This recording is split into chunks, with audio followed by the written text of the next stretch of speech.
El mundo en 80 jardines.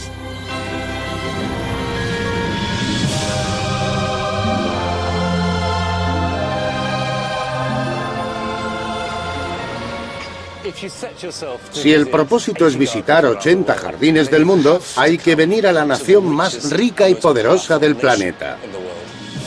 Estados Unidos es un país nacido del optimismo, con una impresionante variedad de recursos naturales y un entusiasmo que le confieren la capacidad de abordar cualquier cosa con un sentido de la creatividad increíblemente estimulante. En mi viaje por este inmenso país, me gustaría ver cómo toma toda esa riqueza, toda esa increíble energía y la expresa en sus jardines.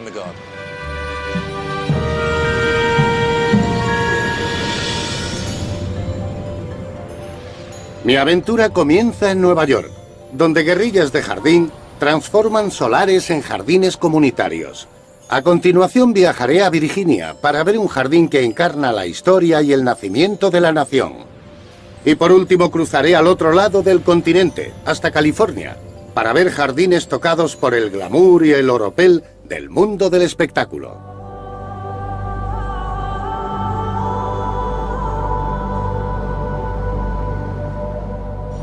Puede que Nueva York sea sinónimo del paisaje urbano de Manhattan, pero la mayor parte del estado es en realidad bastante rural, y las ciudades del norte tienen una energía y una intensidad muy diferentes a las de la gran ciudad.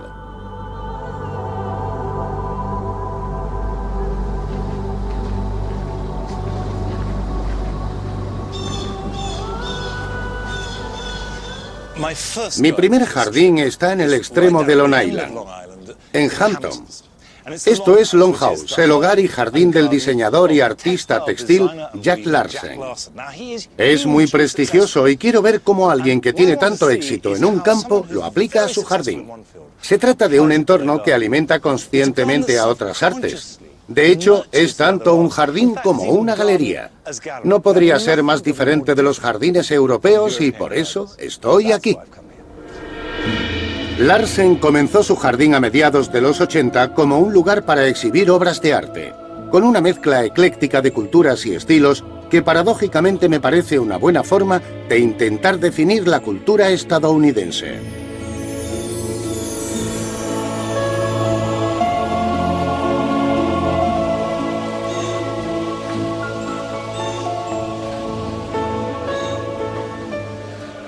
No es lo que esperaba, en absoluto.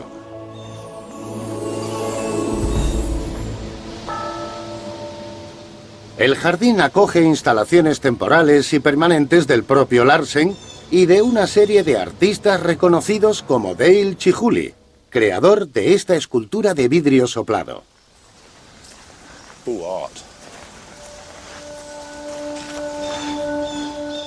Ni idea. No sé lo que es.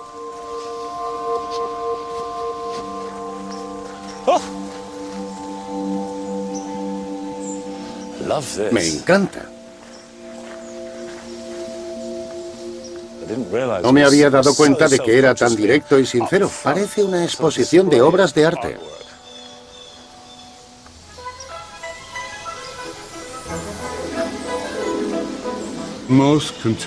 La mayoría de las esculturas contemporáneas están mejor en un jardín. Se aprecian mejor al aire libre, donde reciben luz y sombra. Y el cambio de clima y de horas del día da vida a su superficie, algo que se pierde en los museos o las galerías. Y ese telón de fondo de texturas orgánicas va bien a estas formas duras. Una de las cosas que más me gustan es que se puede ser bastante espontáneo en un jardín.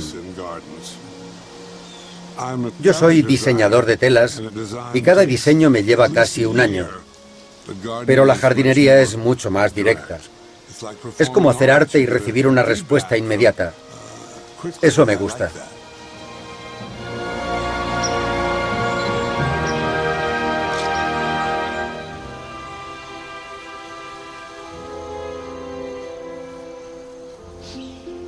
¿No es precioso? ¿No es maravilloso? Long House ocupa más de 6 hectáreas de Great North Woods, en East Hampton. Desde que adquirió el terreno en 1975, Larsen ha destinado grandes espacios a colecciones de plantas, arriates decorativos y esculturas. Y como en una galería, las obras entran y salen.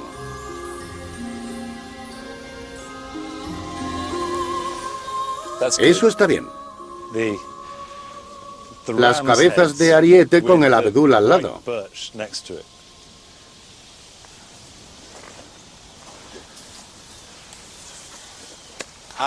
Esto es precioso. El efecto se consigue dejando crecer un árbol, luego se corta por la base y rebrota con varios troncos. Pero este lo ha hecho de una forma preciosa.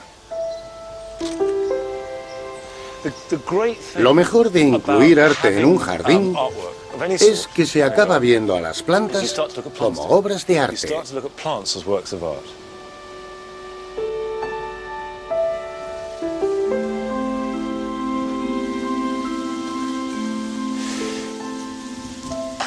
¿Qué fue primero? ¿Las esculturas o las plantas? Creo que esos árboles son carpes.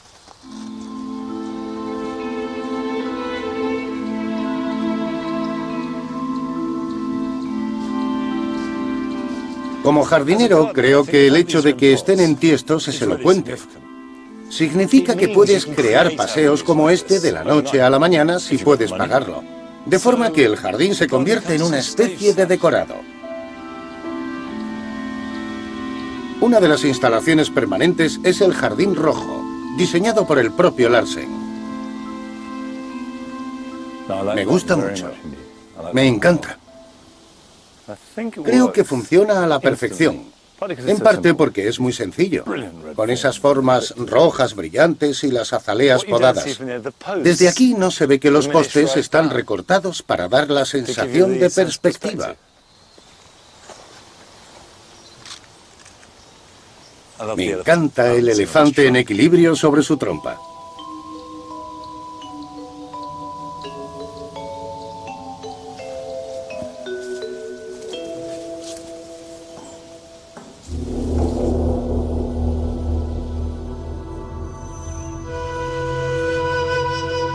El diseño de la casa está inspirado en un santuario Shinto del siglo VII de Ise, Japón, uno de los edificios favoritos de Larsen.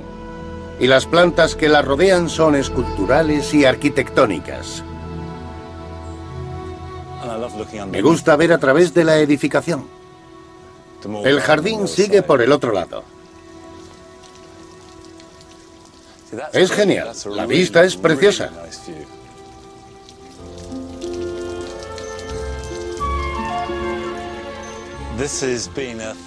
Ha sido un comienzo fascinante para este viaje. La mezcla y abundancia de elementos es difícil de asimilar. Pero parece que lo que tenemos aquí es una extraordinaria confianza y amplitud de miras.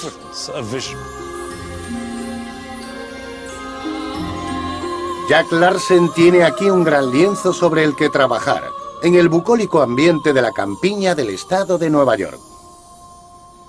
Ahora me dirijo a Manhattan para ver cómo toman forma los jardines en la gran ciudad.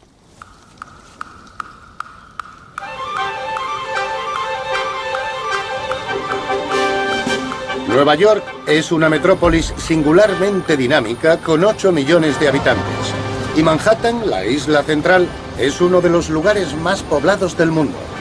Cualquier zona verde es valiosa en todos los sentidos de la palabra.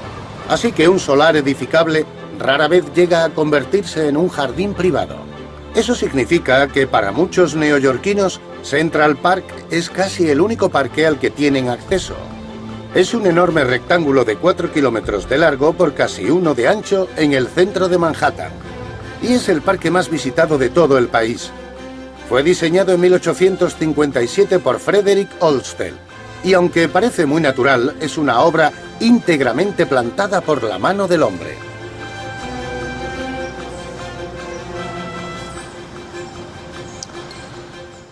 Esta parte de Central Park tiene mucho significado para mí. Es Strawberry Fields, dedicado a John Lennon, que vivía en el edificio Dakota, justo al otro lado de la calle. John Lennon era mi ídolo. Influyó en mí más que nadie.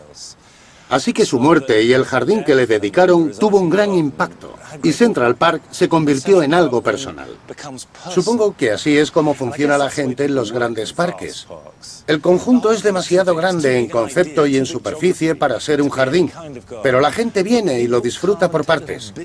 Y probablemente sea así como funciona todo en las grandes ciudades. Se cogen trozos de espacios públicos y se toma posesión de ellos, aunque no literalmente. Y lo que me interesa de Manhattan es ver cómo un espacio público se puede personalizar, relacionado con una zona, y ser correctamente denominado jardín.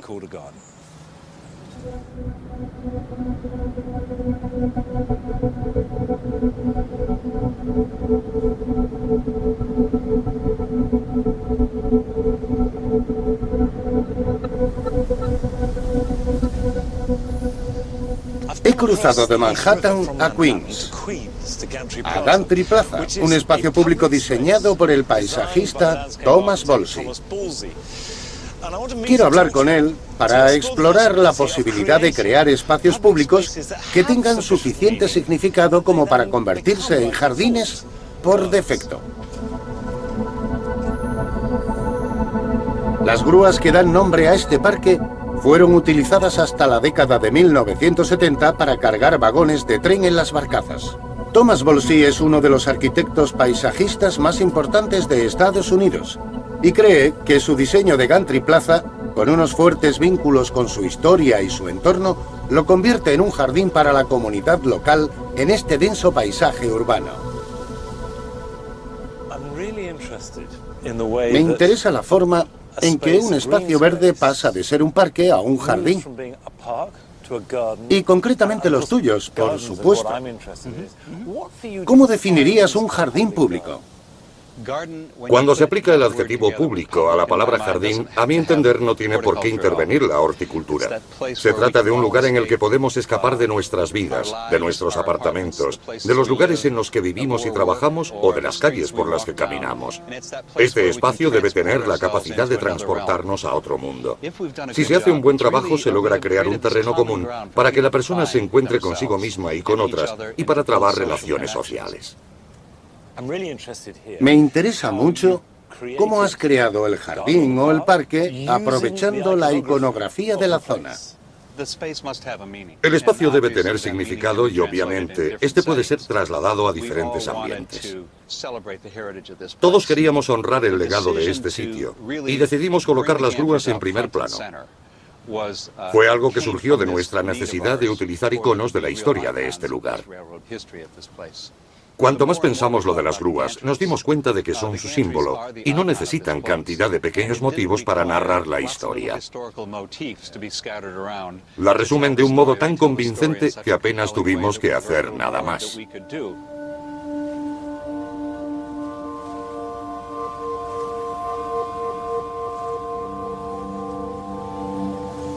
Esta es una vista asombrosa, con ese horizonte increíble. Y aquí hay elementos que casi nadie identificaría como un jardín. Yo diría que es un proceso muy difícil de definir. Cuando un jardín no es un jardín, o solo es un espacio público interesante. Puede que eso no importe. Sospecho que en el esquema de las cosas eso da igual. Me refiero a que si funciona y es agradable, que así sea. Me gustaría ir más allá. Pero ¿existe un modo de poseer estos espacios en el día a día y manipular los cambios? Para mí eso es lo verdaderamente interesante.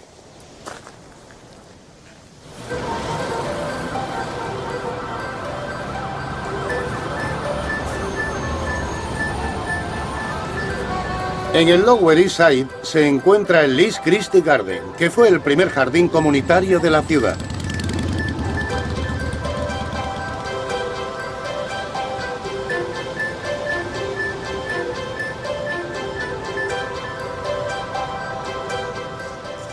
Cuéntame, ¿cómo surgió este jardín? ¿Cuál es su historia? El Liz Christie Garden fue el primer jardín comunitario de Manhattan y los demás barrios. Lo creó una mujer llamada Liz Christie. Ella y sus amigos vivían en el barrio. Era pintora y creo que hacía algún tipo de obra social.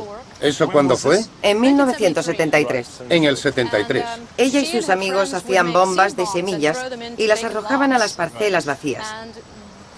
Era un modo de reclamar zonas abandonadas. Esta parcela pertenecía al ayuntamiento. Y cuando Liz Christie comenzó, la alquiló por $1 al mes, 12 al año. Y los jardineros, yo me hice jardinera en el 85, lo manteníamos como un espacio comunitario antes de que entrara a formar parte oficialmente del Departamento de Parques de Nueva York. Así que estos jardines pasaron de ser parcelas vacías con bombas de semillas a algo que la gente empezó a defender, a mantener y a gastar dinero para conservarlo. Correcto. ¿Cuál era su función? ¿Para qué servían? Para satisfacer el deseo humano de cavar la tierra y trabajar con plantas. Y las ganas de cuidarlas son muy fuertes. ¿No quiso el alcalde Giuliani venderlas todas? Sí que quiso.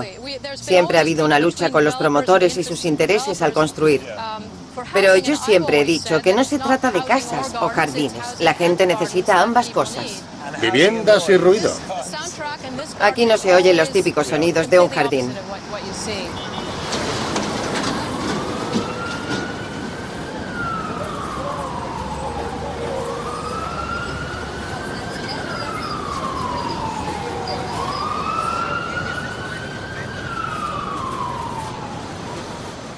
Me gusta todo en este jardín. Me gusta su aspecto, me gusta lo que han hecho, pero sobre todo me gusta el hecho de que exista. Me gusta incluso el tráfico, martilleando ahí detrás, porque esa es su esencia. Se trata de un espacio ganado en pleno centro de Manhattan, un lugar increíblemente ruidoso. Es parte de la identidad de este jardín. Pero ahora dejo todo ese ruido y ajetreo y me dirijo al sur, a Maryland, para visitar a un